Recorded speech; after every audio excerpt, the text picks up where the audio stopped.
ভবিষ্যতে কাজে লাগে। তো আমাদের এনএমআর বর্ণালীর মূলনীতি ফোর্থ ইয়ারের বইতে খুবই ভালো আছে।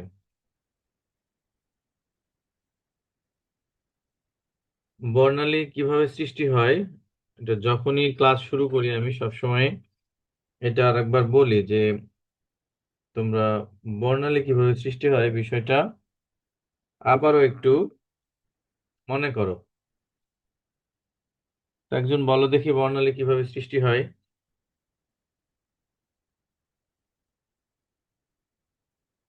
বলতে পারবা একজন? স্যার, ইলেকট্রন এক স্তর থেকে আরেক নিম্ন শক্তি স্তর থেকে উচ্চ শক্তি স্তরে যায়, তখন যে একটা শক্তি আবার উচ্চ থেকে নিম্নতে ফিরে আসে, তখন একটা শক্তি বের হয়, ওটাই বর্ণালী বা। আচ্ছা, গুড। তাহলে এখানে শক্তি স্তর এরকম একটা বিষয় জড়িত আছে এবং এক শক্তি স্তর থেকে আর এক শক্তি স্তরে ইলেকট্রন যাওয়া বা আসা, এই বিষয়গুলো বর্ণালীর সাথে জড়িত, তাই কি না?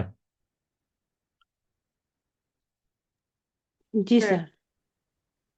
আচ্ছা, তো আমাদের এনএমআর যে বর্ণালীটা, এনএমআর বর্ণালীটার সাথে এই যে ইলেকট্রন এর সম্পর্ক নাই, এনএমআর বর্ণালীর সাথে ইলেকট্রনের সম্পর্ক নাই। তাহলে ইলেকট্রনের সম্পর্ক নাই ঠিকই, কিন্তু আমরা বর্ণালী সম্পর্কে আমাদের যে নলেজ, সেই নলেজটা কিন্তু ওইরকমই আছে। হুম। মানে বলতে চাচ্ছি যে আমাদের একটা বর্ণালী সৃষ্টি হওয়ার পিছনে যেই কনসেপ্টটা আছে সেগুলো কিন্তু ঠিকই এই এনএমআর বর্ণালীতে আছে। তো আমরা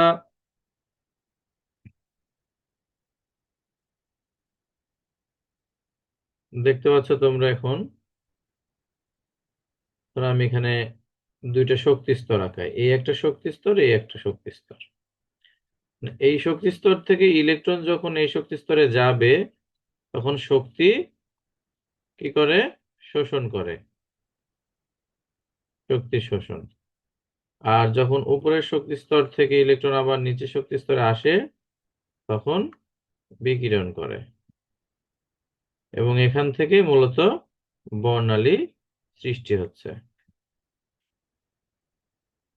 বর্ণালী আহ নিজ নিজ যে যেখানে আছো সেখানে কি বর্ণালী দেখতে পাচ্ছো?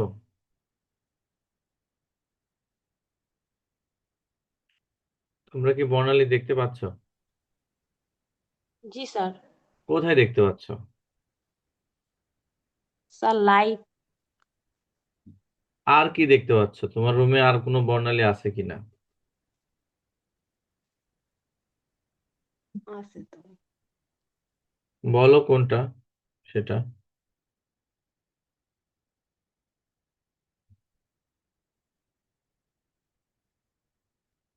বলতে পারবে আর কেউ বর্ণালী কোনটা?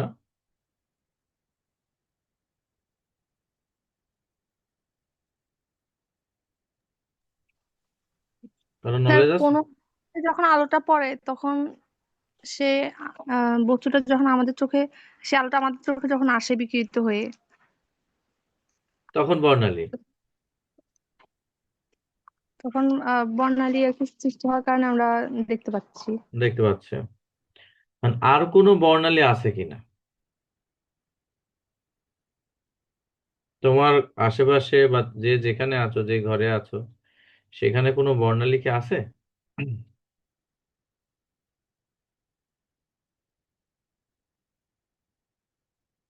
আচ্ছা, আমি এবার তাহলে বলি। আমরা তো মানে সবসময় বই নির্ভর মুখস্থ করি, প্রশ্নের উত্তর দিচ্ছি, A+ পাচ্ছি সব। আমাদের যখন করোনা হয়েছিল, করোনার সময় এক ধরনের থার্মোমিটার পাওয়া যেত, যেটা কপালে কপালে বা শরীর মাথার উপর এরকম করে ধরলে টেম্পারেচার শো করতো। এরকম কোনো থার্মোমিটার দেখেছো যে করোনার সময় বিভিন্ন শপিং মলে বা জি স্যার। তো ওইটা কি গায়ের সঙ্গে আহ, মানে স্পর্শ করতো, শরীরে স্পর্শ করতো না দূর থেকেই করতো?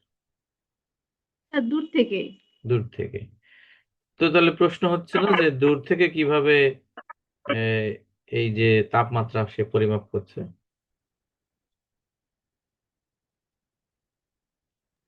তাহলে নিশ্চয়ই আমাদের শরীর থেকে শক্তি নির্গত হচ্ছে। যে শক্তি নির্গত হচ্ছে ওইটা একটা বর্ণালী। আমরা হয়তো দেখতে পাচ্ছি না, বাট শরীর থেকে শক্তি নির্গত হচ্ছে।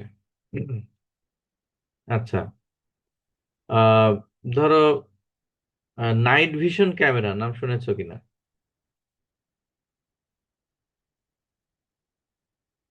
নাইট ভিশন ক্যামেরা শুনেছো? স্যার, তো নাইট ভিশন ক্যামেরাতে কিভাবে কাজ করে? অন্ধকারে আবার ছবি উঠায় কিভাবে? এরকম মনে প্রশ্ন থাকে না? আমাদের একটা, ধরো ক্লাসরুমে ক্যামেরা লাগানো আছে, এখন অন্ধকার দেখা যাচ্ছে, ক্লাসরুমের বেঞ্চ টেঞ্চ এগুলো সব বোঝা যায়, একটু সাদা কালো সাদা কালো কিছু ছবি দেখা যায়, অনেক সময় ভিডিওতেও দেখা যায় রাতের অন্ধকারে।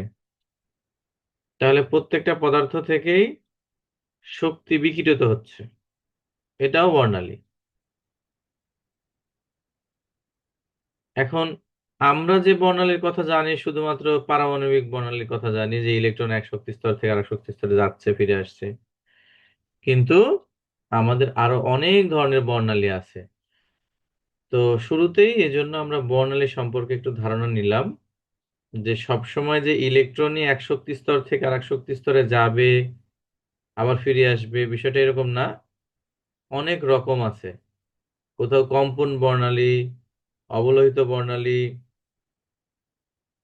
আবর্তন বর্ণালী, এনএমআর বর্ণালী, এক এক ধরনের কারণে সৃষ্টি হয়। অর্থাৎ আমরা যে শুধুমাত্র বলি যে এক শক্তি স্তর থেকে আরেক শক্তি স্তরে ইলেকট্রন এলো আসলো, শুধুমাত্র ইলেকট্রন না, যৌগের কম্পন শক্তির পরিবর্তন হলে, আবর্তন শক্তির পরিবর্তন হলে, নিউক্লিয়াসের মধ্যে রেজোনেন্স ঘটলে এ ধরনের বিভিন্ন রকম বর্ণালী সৃষ্টি হয়।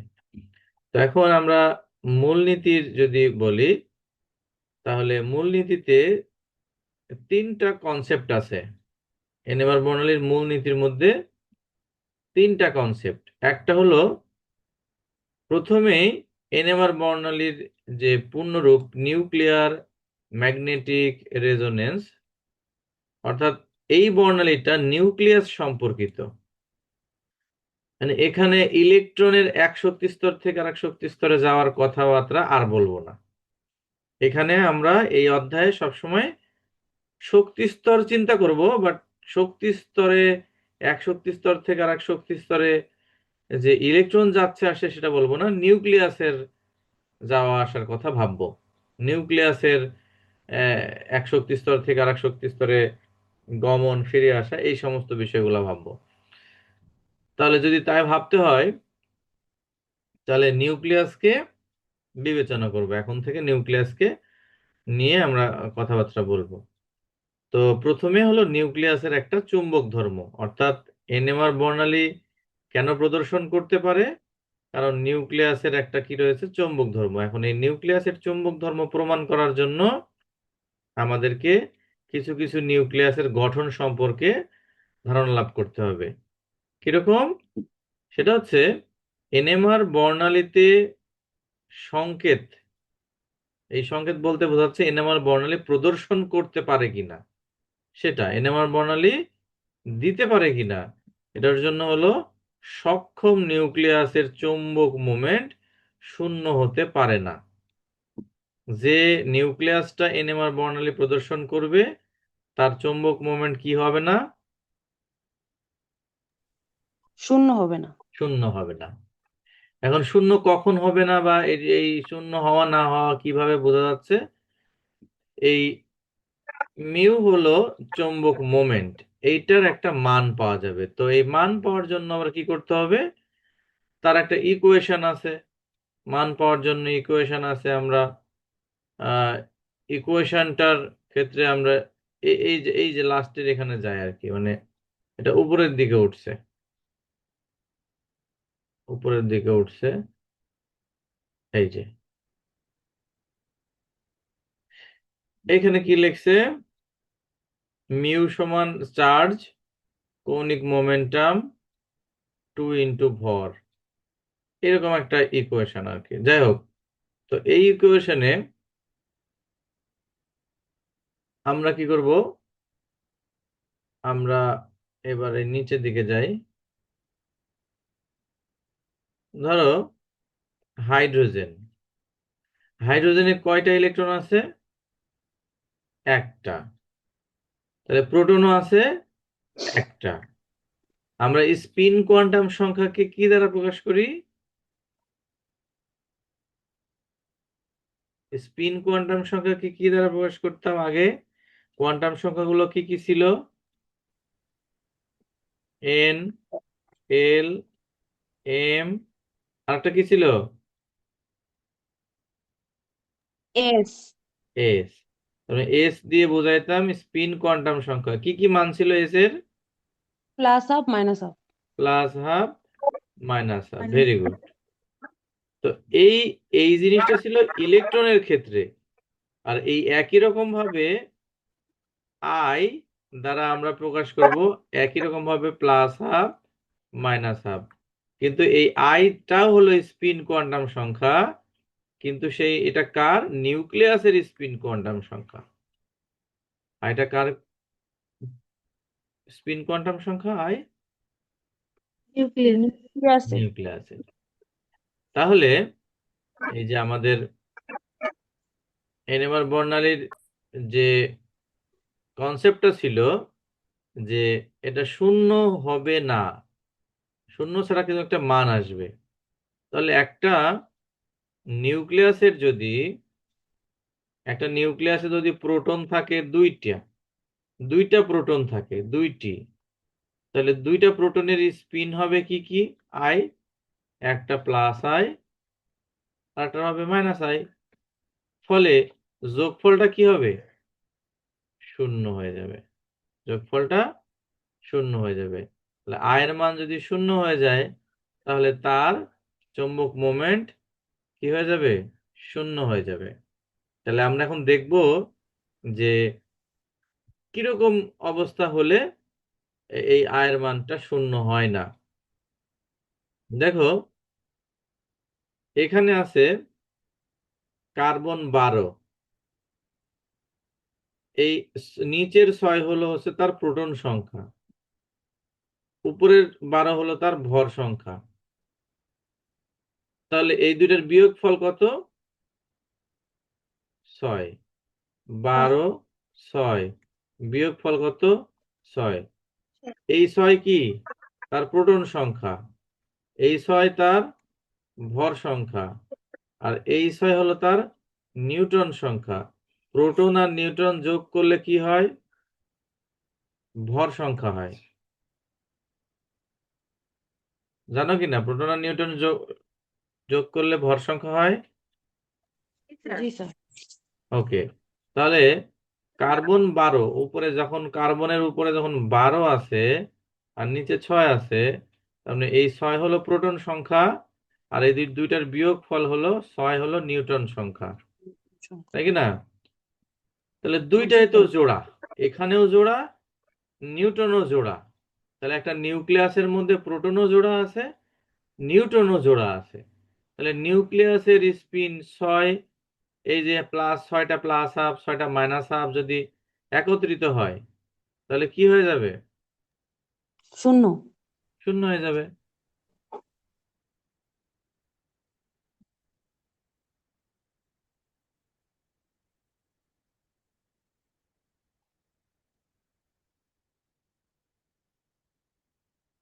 আচ্ছা, দেখতে পাচ্ছ কি স্ক্রিন? জি স্যার। হ্যাঁ, তাহলে এখানে কোন নিউক্লিয়াসটা তাহলে এনএমআর বর্ণালী প্রদর্শন করতে পারে? যেমন কার্বন 13। কি জন্য? 6টা প্রোটন আছে, কিন্তু কিন্তু 7টা নিউট্রন আছে, যোগ করে 13 হয়েছে। তাহলে এক কথায় প্রোটন হোক আর নিউট্রন হোক, কোনো একটা কি হতে হবে? বেজোড় হতেই হবে, বেজোড় না হলে হবে না। তাই জোড় জোড়, স্পিন কনফার্মার 0। দুইটাই বিজোড়, কিছু পাওয়া যাচ্ছে। একটা বিজোড় একটা জোড়, সেখানেও কিছু পাওয়া যাচ্ছে। একটা জোড় আর একটা বিজোড়, সেখানেও কিছু মান পাওয়া যাচ্ছে। তার মানে এখানে আছে জোড় জোড় নিউক্লিয়াস হলে সেটা কি হবে না? এনএমআর বর্ণালী প্রদর্শন করবে না, করবেন। করবে না। বিজোড় বিজোড় এরকম কিছু উদাহরণ আছে, এগুলা তোমরা এর আগেও দেখেছো, আমি জাস্ট একটু আলোচনা করে গেলাম। এরপরে স্যার আসছে, বলো। স্যার যখন যখন বেজোড় বেজোড় হবো তখন কি প্রদর্শন করব? দুইটাই বেজোড়। জি স্যার।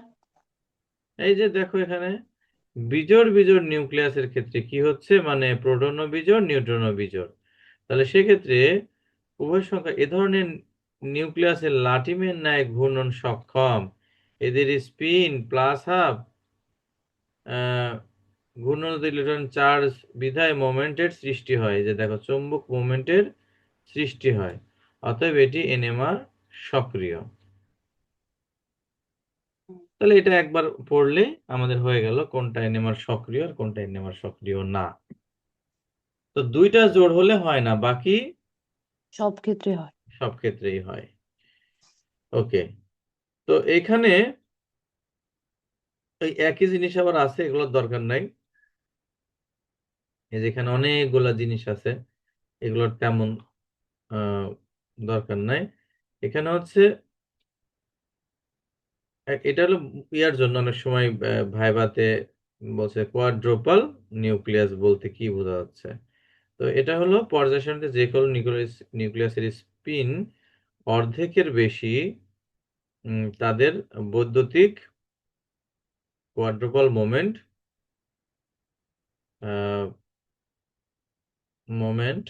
কি বলে, ই নট ইকাল টু, তাদের রয়েছে বৈদ্যুতিক কোয়াড্রোপাল মোমেন্ট, এবং এ সকল ক্ষেত্রে নিউক্লিয়াসকে প্রাকৃতিক আধিক্য ও চৌম্বক শক্তি অনুসারে 3 ভাগে ভাগ করা হয়, এরকম। শুধু এই সংজ্ঞা, দরকার নাই এগুলার, এগুলা কোনোটাই দরকার নাই।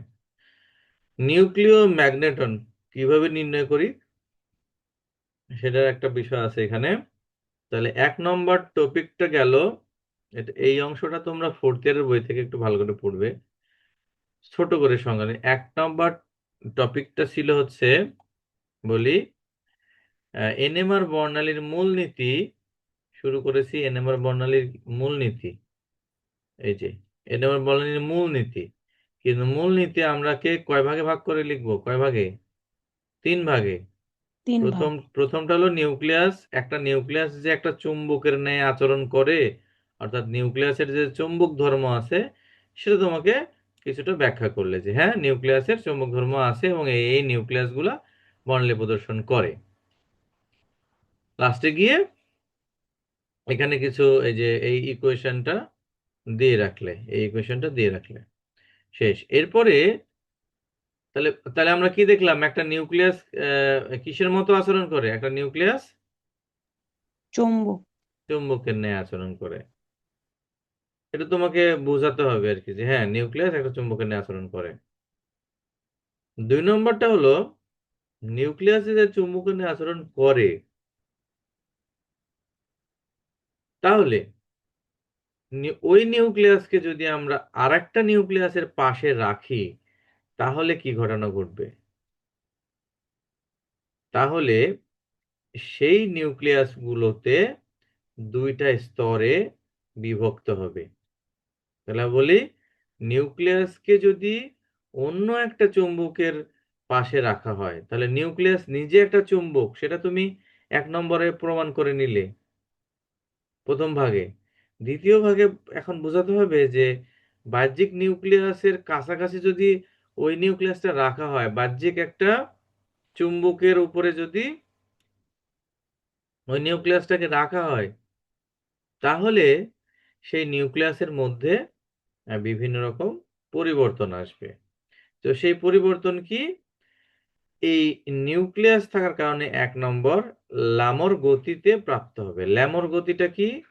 ল্যামর গতিটা হচ্ছে লাটিম ঘোড়া, দেখেছো লাটিম ঘোড়া? স্যার। লাটিম, এই মনে করো লাটিম ঘুরছে, লাটিমটা ঘুরছে এরকম বনবন করে বনবন করে ঘুরছে।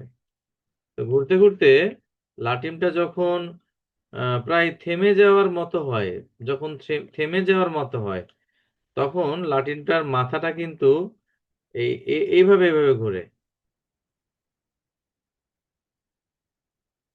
মানে বোঝাতে যাচ্ছে একটু হেলে দুলে ঘুরে।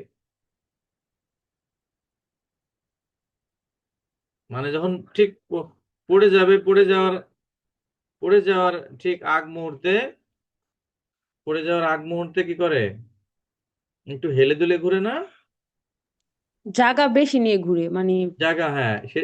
তাহলে নিচের সেন্টার পয়েন্টটা কি থাকে? নিচের, নিচের যে পিনটা, আলপিনটা বা পেরেকটা, সেটা কিন্তু এক জায়গায় থাকে। সেম থাকে। কিন্তু উপরের মাথাটা কি করে? একটু কাত হয়ে এদিক দিয়ে হেলে দুলে ঘুরে। তো সেই ক্ষেত্রে কি করে? এই যদি এটাকে যদি আমরা একটা অক্ষ কল্পনা করি, এই অক্ষের সাথে একটা নির্দিষ্ট দূরত্বে এই লাটিমটা, এটা একটা মূলত লাটিম প্রথমে ঘুরছিল, মূলত প্রথমে ঘুরছিল এখানে, বাট যখন হেলে দুলে ঘুরছে তখন এটার এই সেন্টার পয়েন্ট এখানে কিন্তু এক জায়গায় থাকে, বাট এটা এরকম করে একটু কাত হয়ে এরকম করে ঘুরতে থাকে। এবং যখন সে ঘুরে তখন সে সে নিজেও তো এখানেও ঘুরছে, এখানেও ঘুরছে, আবার এদিকেও ঘুরছে। তাহলে এখানে কয় রকম গতি আসলো? 2। 2 রকম গতি। এটাকেই বলে হচ্ছে এই ল্যামর গতি। এই ল্যামর গতি যখন প্রাপ্ত হচ্ছে, এই যেখানে এরকম করে দেখাচ্ছে ল্যামর গতি, এই ল্যামর গতি যখন প্রাপ্ত হচ্ছে তখন এখানে 2 ধরনের ক্রিয়া লক্ষ্য করা যাচ্ছে। একটা হলো চুম্বকের দিকে, একটা চুম্বকের বিপরীত দিকে। এখানে এই সমস্ত কথা লেখা আছে, একটা চুম্বকের দিকে একটা চুম্বকের বিপরীত দিকে। ফলে এই ল্যামর গতি প্রাপ্ত হওয়ার ফলে এই 2 নম্বর পয়েন্টে বোঝাইলো যে নিউক্লিয় শক্তির অবস্থা, অর্থাৎ এখানে 2টা শক্তি স্তরে ভাগ হলো। ফলে এই যে ল্যামর গতি হওয়ার ফলে একজন হয়ে গেল উচ্চ শক্তির নিউক্লিয়াস, আর একজন নিম্ন শক্তির নিউক্লিয়াস। ফলে এখানে 2টা শক্তি স্তর সৃষ্টি হলো, 2টা শক্তি স্তরের মধ্যে শক্তির পার্থক্য হলো। তাহলে প্রথমে কি বুঝাইলাম? প্রথমে বুঝাইলাম যে একটা নিউক্লিয়াস নিজে কি, নিউক্লিয়াসটা কি? চুম্বক নেয় আচরণ করে। চুম্বক। প্রথমটাই তাহলে সংক্ষেপে বোঝাতে হবে, প্রতিটা নিউক্লিয়াস একটা চুম্বকের মতো আচরণ করে। তবে সব নিউক্লিয়াস না, যাদের নিউক্লিয়াসের স্পিনের মান কিছু একটা মান থাকবে, +1/2 বা 1/2 3-তে 0 হবে না, অর্থাৎ এবং এর একটা চুম্বক মোমেন্ট থাকবে, সেটা ≠0, তখন সে চুম্বকের মতো আচরণ করলো। এবার দ্বিতীয়বারে বোঝাতে হবে যে এই নিউক্লিয়াসটাকে যদি আমরা বাহ্যিক একটা চুম্বক ক্ষেত্রের পাশে রাখি, বাহ্যিক চুম্বক, বাহ্যিক চুম্বক, বাহ্যিক চুম্বকের পাশে রাখি, তাহলে কি হবে? তখন এই নিউক্লিয়াসের মধ্যে ল্যামর গতি প্রাপ্ত হবে।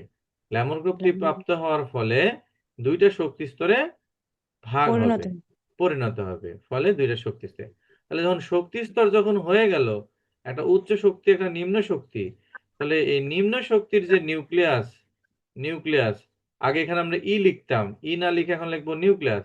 নিম্ন শক্তির নিউক্লিয়াস শক্তি শোষণ করে উচ্চ শক্তি স্তরে গমন করে, আর উচ্চ শক্তি স্তরের থেকে নিউক্লিয়াস যখন ফিরে আসে তখন আবার বিকিরণ করে। এইটাকে নাম দিয়েছে তারা রেজোনেন্স। 3 নম্বর পয়েন্টটার নাম দিয়েছে তারা রেজোনেন্স। কোথায় গেল? তো একই জিনিস কোয়ান্টাম মেকানিক্স এর সাহায্যে জানাচ্ছে। অনেক জিনিস একই একই আছে। এই যে এটা হলো 3 নম্বর। অনেক কিছু অতিরিক্ত আছে, অতিরিক্ত দরকার নাই, প্রয়োজনে 4th ইয়ারের বইতে একটু সাজানো গোছানো আছে। তো এই হলো অনুরণন। অনুরণনের 3 নম্বর স্তর। 3 নম্বর স্তর কোনটা?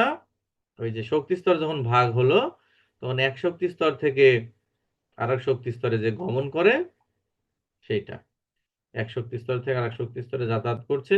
আর এই যাতায়াত যখনই যাতায়াত করছে তখনই এই যে এরকম বর্ণালীর সৃষ্টি হয়েছে, এটা হলো বর্ণালী রেখা। যখনই যাতায়াত সৃষ্টি হয়েছে তখনই বর্ণালীর সৃষ্টি হয়েছে। তো এইটুকুন ছিল এনএমআর বর্ণালীর মূলনীতি। সংক্ষেপে 2 বা 3 পাতা মধ্যে এটা শেষ করলেই ভালো, সর্বোচ্চ 3টা পাতা, 3টার মাথার মধ্যে শেষ করতে হবে। তো এনএমআর বর্ণালী আরো মাঝখানে কিছু টপিক আছে, আমরা এখন একটু ইয়েতে যাব, একটা যৌগ নিয়ে কাজ করব। তোমরা তোমরা কি ওই যে আমাদের পরীক্ষার সময় এনএমআর বর্ণালী প্রশ্ন কি উত্তর করেছিলে? ভুলে গেছি। না স্যার। আচ্ছা, তাহলে এনএমআর বর্ণালীর কিছু বিষয়, এদের দ্রাবক টাবক এগুলো পরে বলবো। আমরা ভালো লাগার জন্য এখন একটা যৌগ নিয়ে কাজ করব, যে যৌগের এনএমআর বর্ণালীর আহ, বোঝার জন্য কি কি টপিক এখানে দরকার আছে। আচ্ছা, দেখো,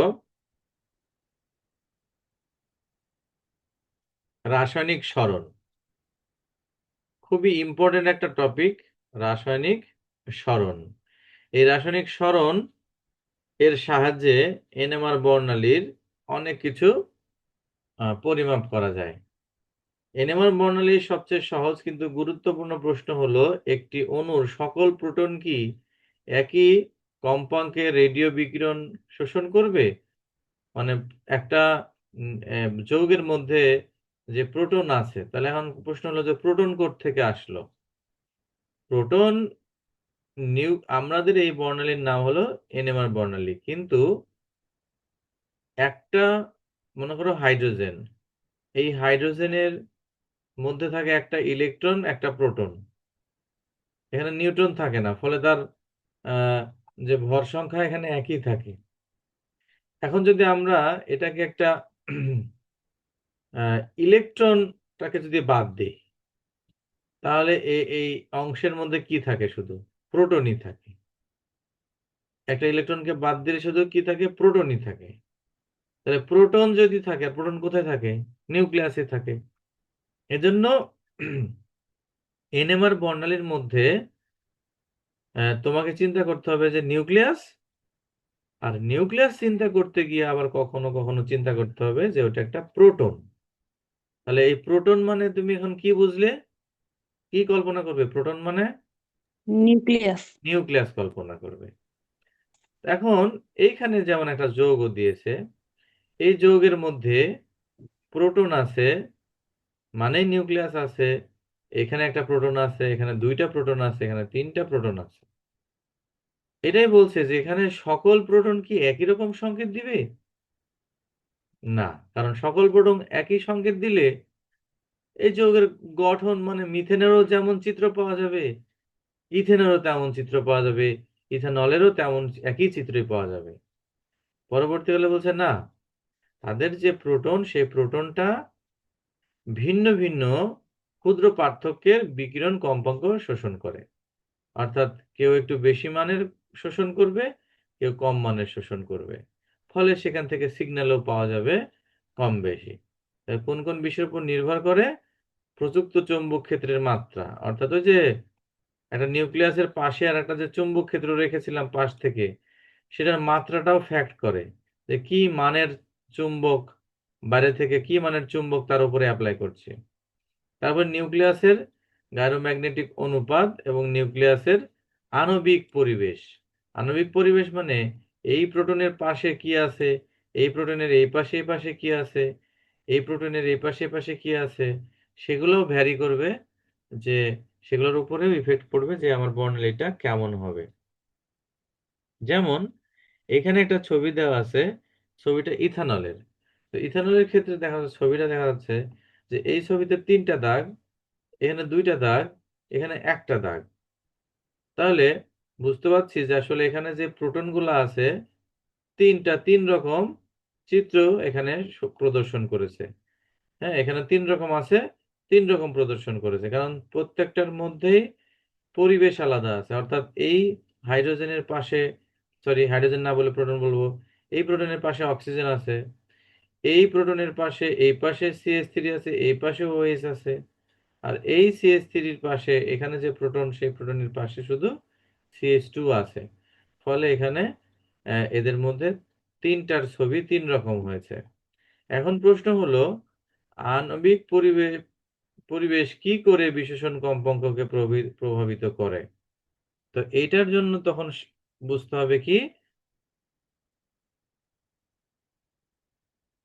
এটার জন্য আমাদেরকে বুঝতে হবে যে শিল্ডিং ডিশিল্ডিং, শিল্ডিং ডিশিল্ডিং এই কনসেপ্ট বুঝতে হবে। অর্থাৎ একটা প্রোটন, মনে করো এটাকে আমরা পর্যবেক্ষণ করছি, এটা একটা নিউক্লিয়াস।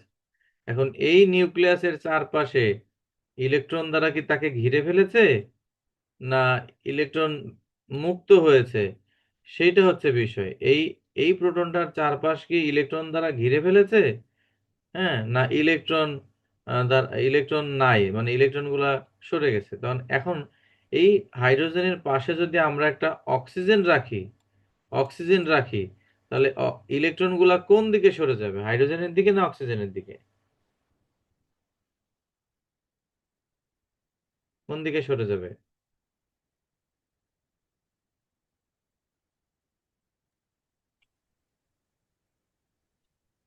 অক্সিজেনের দিকে। অক্সিজেনের দিকে। তাহলে অক্সিজেনের দিকে যদি সরে যায়, তাহলে আমরা ধরো এটা যদি আমরা মুছে দেই, এই যে ধরো মোছার জন্য নিলাম, অর্থাৎ এখান থেকে ইলেকট্রন গুলা সরে যাচ্ছে।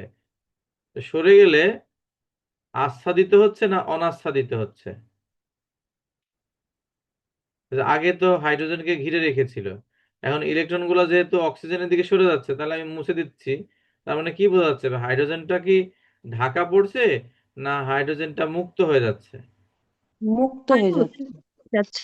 তাহলে এখানে এই কনসেপ্ট দ্বারা এটা বোঝাচ্ছে, এই যে আচ্ছাদিত করে রাখা, অনাচ্ছাদিত করা, এখানে 2টা কনসেপ্ট আছে, একটা আচ্ছাদন, একটা অনাচ্ছাদন। তাহলে যদি এই হাইড্রোজেনের চারপাশের যে ইলেকট্রন, এই ইলেকট্রনগুলো যদি অক্সিজেনের দিকে চলে যায়, তাহলে হাইড্রোজেন কি আচ্ছাদিত হয় না অনাচ্ছাদিত, অনাচ্ছাদিত হয়? অনাচ্ছাদিত হয়। অনাচ্ছাদিত হয়। এই যত বেশি অনাচ্ছাদিত হবে, তত তার এই যে ফ্রিকোয়েন্সি গুলা বেশি মানের দিকে যাবে। এখান থেকে যদি এটা যদি 0 হয়, এখান থেকে দূরে চলে যাবে, বেশি বেশি দূর গিয়ে এটা তৈরি হবে। এই রেখাটা এখান থেকে অনেক দূরে গিয়ে তৈরি হবে। আর যত বেশি আচ্ছাদিত হবে, তত 0-র কাছাকাছি একটা রেখা তৈরি হবে। তাই এখানে বলছে যে এই 3টা বিষয়ের উপরে এগুলো নির্ভর করে। এখানে দিয়ে এসব ছবিতে বোঝানো হয়েছে। এক্ষেত্রে 2টি বিষয় মনে রাখা প্রয়োজন। একটি প্রোটন 2টি ইলেকট্রনের সহায়তায় অণুর বাকি অংশের সাথে বন্ধনযুক্ত থাকে।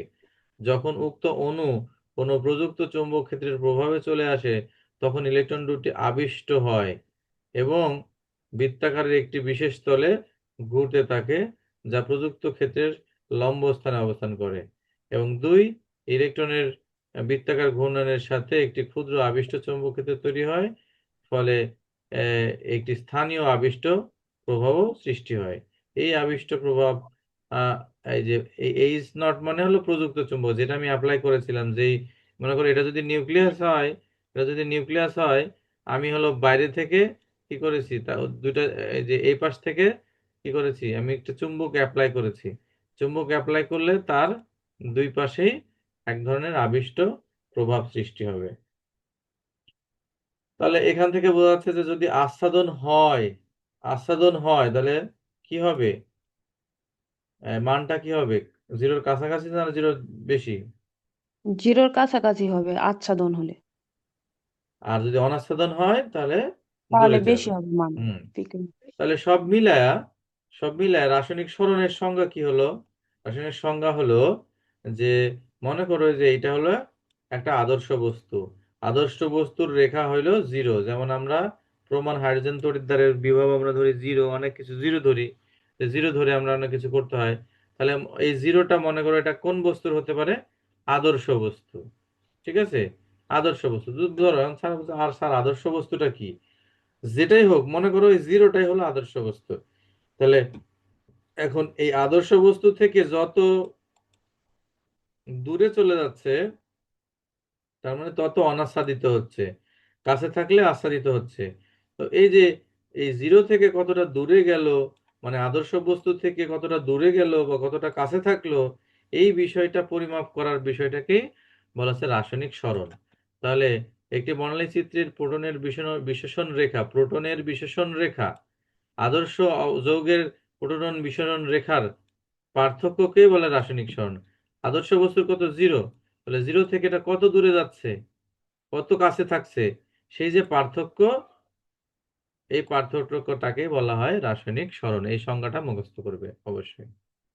ডেল্টা স্কেল এবং টাউ স্কেল খুবই মানে সহজ। একটা যেটা জিরো থেকে এদিকে যাওয়া যায় সেটাকে ডেল্টা স্কেল বলে, মানে কোথাও 0 থেকে 10 পর্যন্ত ধরা হয়, আবার কোথাও 10 থেকে 0 ধরা হয়। তো যেটা 0 থেকে 10 এটা হলো ডেল স্কেল। আদর্শ যৌগ কি, যে যৌগের এই বিশেষণ রেখাকে 0 ধরা হচ্ছে। এখন কার ধরা হচ্ছে, যে এমন একটা যৌগ যা রাসায়নিকভাবে নিষ্ক্রিয় হয়, চুম্বকের প্রতি আইসোট্রপিক হয়, এরকম কিছু তার বৈশিষ্ট্য আছে, শুধু আদর্শ যৌগের বৈশিষ্ট্য। যেমন আদর্শ যৌগ হিসেবে প্রথম টিএমএস ব্যবহার করা হয়, টেট্রা মিথাইল সাইলেন নামে একটা যৌগ। এই যৌগটাকে এনএমআর বর্ণালীতে যে রেখা তৈরি হয় ওই রেখাটাকে 0 ধরা হয়, এবং এটা আদর্শ ধরা হয়। টাউ স্কেল একই, 10 এর পার্থক্য, মানে 10 থেকে শুরু হয়ে 0-তে গিয়ে শেষ হবে। সাধারণ রাসায়নিক সরণের অঞ্চল, এগুলো দরকার নাই, এগুলো একদমই দরকার নাই। নিউক্লিয়াসের চৌম্বক সমতুল্যতা, এটার দরকার আছে, এটা শুধু রিডিং পড়তে হবে। আচ্ছা, এবার এখান থেকে আসি, স্পিন স্পিন যুগলায়ন ধ্রুবক। দেখো, খেয়াল করো, এটা টিএমএস 0, এইখানে দেখো 2টা রেখা, আর এখানে দেখো 3টা রেখা। আমার এই যৌগের এখানে 2টা হাইড্রোজেন আছে, এখানে আছে 1টা হাইড্রোজেন, বাট এই 1টা হাইড্রোজেনের জন্য রেখা হয়েছে 3টা, বাট এই 2টা হাইড্রোজেনের রেখা হয়েছে 1টা। এই 2টা হাইড্রোজেনের জন্য 2টা তৈরি হয়েছে, কিন্তু 1টার জন্য 3টা তৈরি হয়েছে। তো এটার বিষয় কি, এটার বিষয় হলো যুগলায়ন। একটা নিউক্লিয়াসের পাশে আর একটা যে নিউক্লিয়াস আছে সেই নিউক্লিয়াসের সাথে মিথস্ক্রিয়া ঘটে। তাহলে এখানে বোঝাচ্ছে যে এটা বিষয়টি বোঝার জন্য একটা যৌগ নিলাম, এর চিত্র আমরা অঙ্কন করলাম। দেখা যাচ্ছে এখানে এদের মধ্যে হাইড্রোজেন মানে মিথিলিন যে গ্রুপ, 2টি প্রোটন থাকে।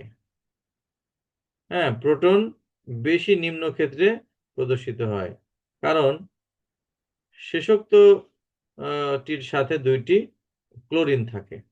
তাহলে এখানে একটা যৌগ নিয়েছি আমরা, কি যৌগ, ভালো করে দেখো, 2টা,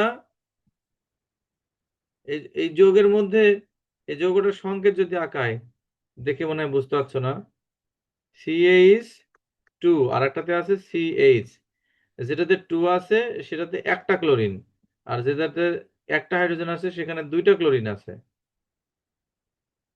বলো, এখানে আমরা মানে পরিমাপ করব কোনটা, এখানকার প্রোটন বলতে গেলে কি বোঝাচ্ছে, নিউক্লিয়াস বলতে গেলে কাকে বোঝাচ্ছে, এই যৌগের হাইড্রোজেন।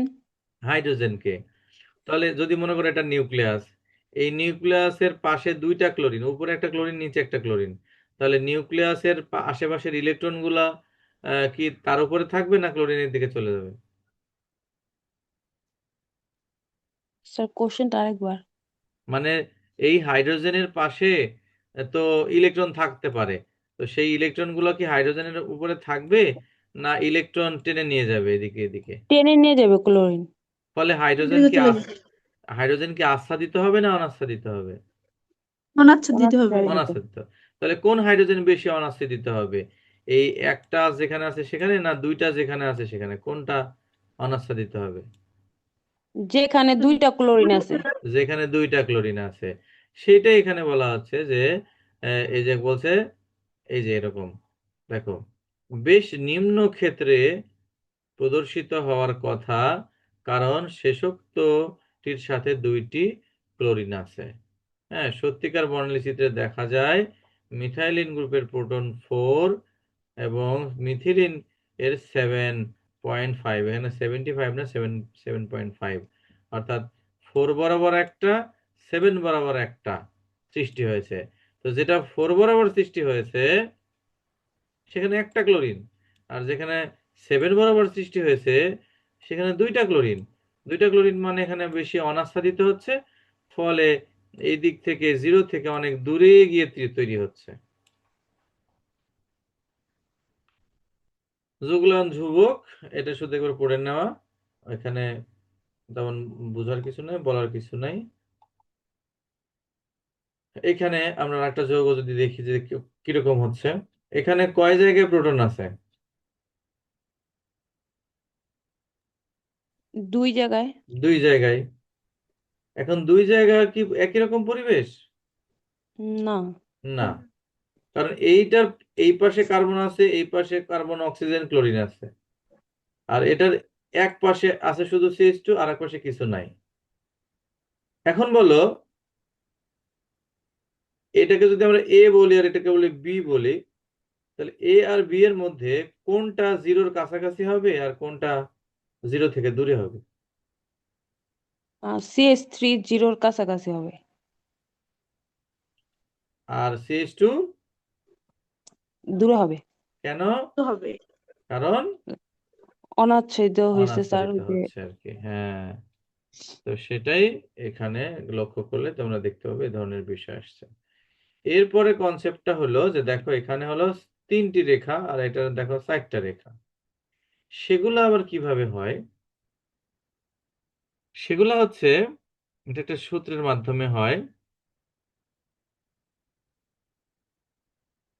n+1 সূত্র দিয়ে। n+1 সূত্র।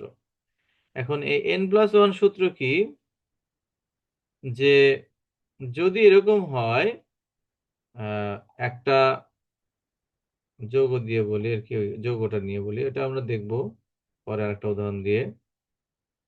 এখানে n হলো তার পাশের কয়টা প্রোটন আছে বা নিউক্লিয়াস আছে, এটা হলো n এর মান। তো আমরা এভাবে যদি দেই, ধরো এখানে কয়টা আছে সেটা আমার দেখার কোনো বিষয় না, এখানে কয়টা আছে, এইটার পাশে কয়টা আছে প্রোটন।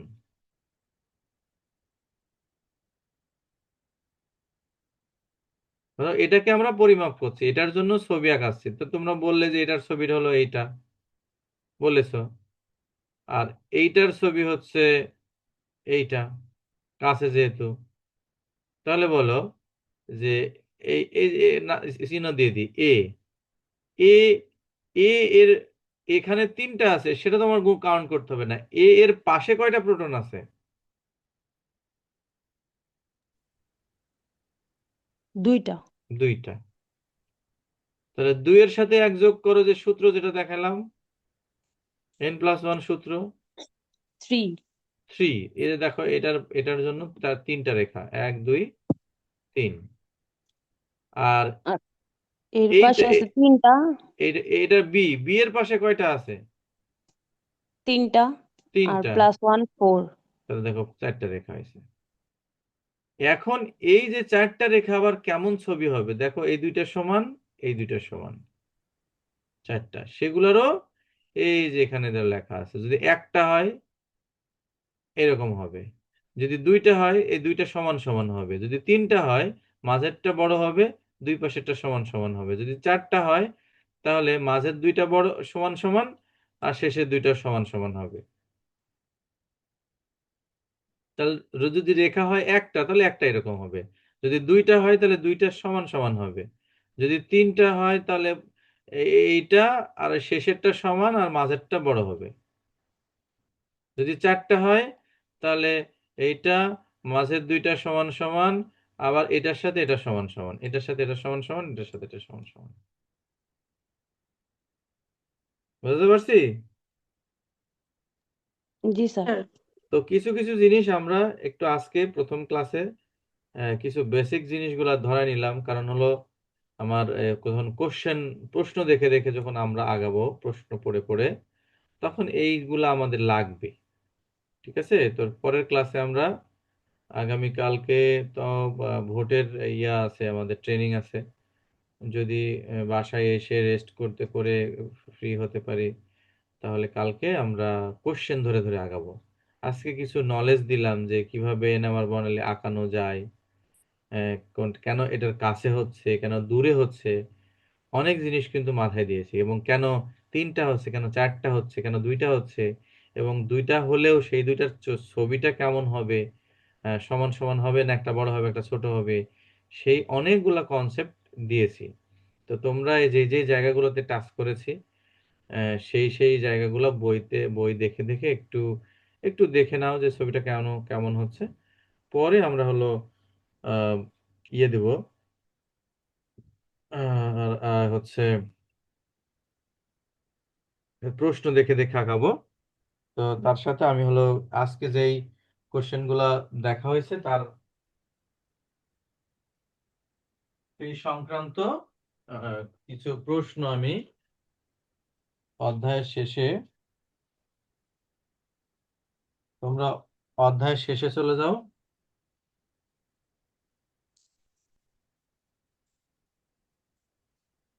স্যার, শুধু মূলনীতিটা কি ফোর্থ ইয়ার বই থেকে পড়বো আর বাকিগুলা হ্যাঁ হ্যাঁ মাস্টার্স এর হ্যাঁ বই থেকে? হ্যাঁ হ্যাঁ, মূলনীতিটা।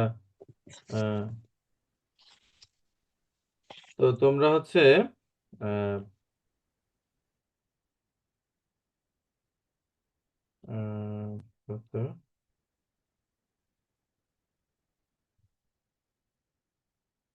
এখানে একটু হ্যাঁ। তোমরা বের করা হলো 3 নম্বর প্রশ্ন। কি লেখা আছে?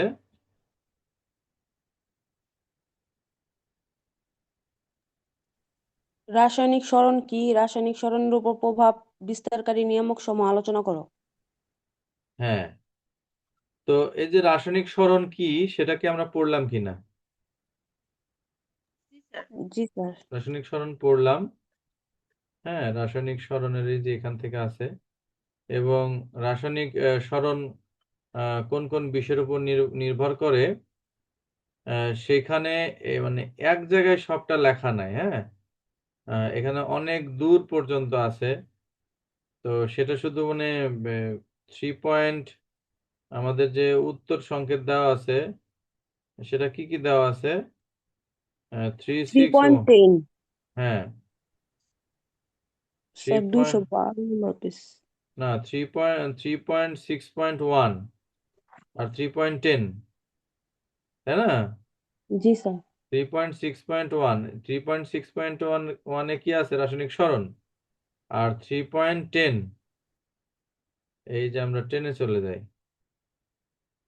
8, 9, 10, এই যে রাসায়নিক সরণে প্রভাব বিস্তারকারী নিয়ামক। তো এইটা তোমাদেরকে আমি পড়া দিচ্ছি কি কারণে? জাস্ট ওই যে ডেলের মানটা আহ, কখন জিরোর কাছাকাছি হয় বা কখন বেশি হয় বা কখন কম হয়, এটাই বোঝাচ্ছে। এই নিয়ামক বলতে গেলে বোঝাচ্ছে যে একটা যৌগের মধ্যে কি কি সমস্যা হলে ডেলের মানটা বা রাসায়নিক সরণের মানটা বাড়ে বা কমে, সেই বিষয়টা। তো সেখানে প্রথমে আছে আবেশীয় প্রভাব, মানে কার ইলেকট্রন আসক্তি বেশি বা কম, সেই একটা কনসেপ্ট এখানে। যেমন এখানে ফ্লোরিন আছে, ক্লোরিন আছে, ব্রোমিন আছে, হাইড্রোজেন আছে। একটু বোঝাও তো দেখি যে এই তিনটা প্রত্যেকবার তুমি কল্পনা করবে এই তিনটার জন্য যে মানটা হবে সেটা কি জিরোর কাছে হবে না জিরো থেকে বেশি হবে?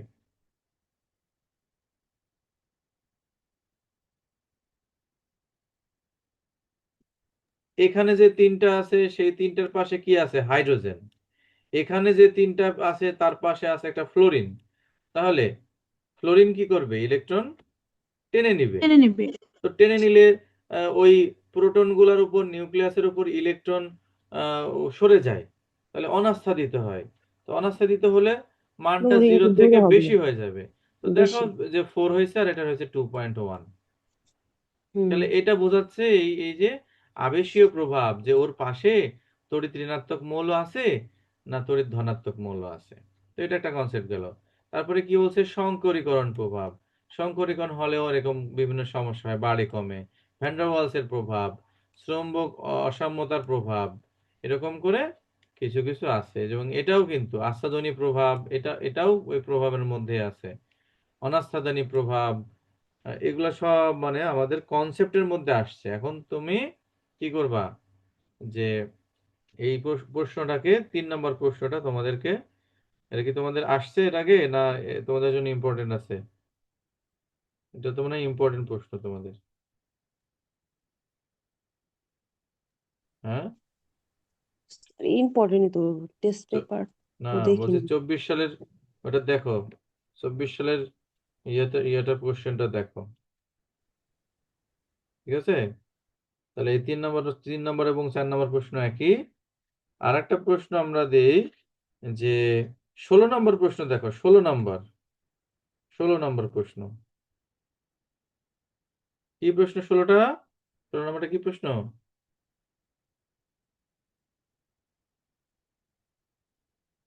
বলো, 16 নম্বরটা কি প্রশ্ন? অ্যালকোহল যৌগটি এনএমআর বর্ণালী আঁকো এবং ভর বিভাজন ধারা দেখাও। ইথানল। হ্যাঁ, তো ভর বিভাজন পরে আমরা আগে ছবিটা দেখি যে ইথানলের কি ছবি। তো এই যে এরকমই একটা ছবি ইথানলে, আহ, তো আমরা যদি আঁকাই, আচ্ছা এখানে আমরা আঁকানোর চেষ্টা করি, এই জায়গায় গ্যাপ গ্যাপ করে। ইথানলের সংকেত কি? CH3 CH2 ওই OH। আচ্ছা বলো, এখানে কয় রকম প্রোটন আছে? 3 রকম। এই যে একটা, এইটা একটা, এটা একটা। কারোটার সাথে কারোর একটা মিল আছে? নাই। অক্সিজেনের পাশে, এই হাইড্রোজেনের পাশে অক্সিজেন আছে, এই হাইড্রোজেনের পাশে, এই পাশে অক্সিজেন, এই পাশে CH3 আছে, আর এই হাইড্রোজেনের পাশে শুধু CH2 আছে। তাহলে এখানে এরকম যদি এটা একটা দাগ হয়, কয় জায়গায় দাগ সৃষ্টি হবে? দাগ কয়টা সৃষ্টি হবে সেটা বিষয় না, কয় জায়গায় দাগ সৃষ্টি হবে? 3 জায়গায়। 3 জায়গায়। তাহলে মনে করলাম যেটা জিরো, জিরোর এই কাছে একটা, মাঝে একটা, দূরে একটা। এখন এই হাইড্রোজেনেরটা কি জিরোর কাছে হবে না জিরো থেকে দূরে হবে? হাইড্রোজেনটা জিরোর কাছে হবে। CH3 না, এটা দূরে হবে। হ্যাঁ, তাহলে CH3 টা হবে এখানে, এই জায়গায় হবে CH3 টা, CH3 এই জায়গায় হবে CH2 টা, CH2 আর এই হবে ওই OH-টা। কারণ অক্সিজেনের পাশে হাইড্রোজেন থাকার কারণে অক্সিজেন দূরে ইলেকট্রন টেনে নিল, ফলে অনাচ্ছাদিত হলো অবশ্যই। এবং জিরো থেকে দূরে চলে গেল, রাসায়নিক সরণের মান বেশি হলো। এখন প্রশ্ন হলো যে এইটার জন্য কয়টা রেখা হবে? এইটার পাশে কিছু নাই, এর পাশে, এর পাশে অক্সিজেন আছে, কোনো হাইড্রোজেন নাই, ফলে এটার একটাই রেখা হবে। এটার জন্য কয়টা রেখা হবে? এই পাশে কেউ নাই, এই পাশে 3টা আছে, তাহলে 3 আর 1-এ 4 হবে। তাহলে এখানে 4টা। 4টা, এই একটা, দুইটা, 3টা, এই একটা, 4টা। আর এখানে, এখানে কয়টা আছে সেটা আমার জানা দরকার নাই। এর পাশে কয়টা আছে? 2টা, তার মানে 3টা। 3টা, তাহলে 3টা রেখা হবে। তো এই হলো এনএমআর বর্ণালীর চিত্র। এই প্রথমে যে এখানে হবে 3টা, তারপরে হবে 4টা, তারপরে হবে একটা। এই হলো এনএমআর বর্ণালীর চিত্র।